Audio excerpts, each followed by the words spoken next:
Kung ang isip niyo palit lang, baba BBM, pasok Sara, pinamamanan nyo kay Sara, kawawa naman yung beauty ng tao.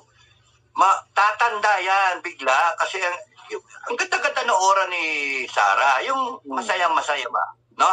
Parang walang problema na, walang kaproblema.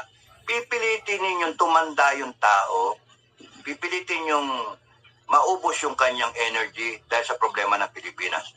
We have to help Sara run the country, and with the whole of nation approach, we can achieve a better Philippines.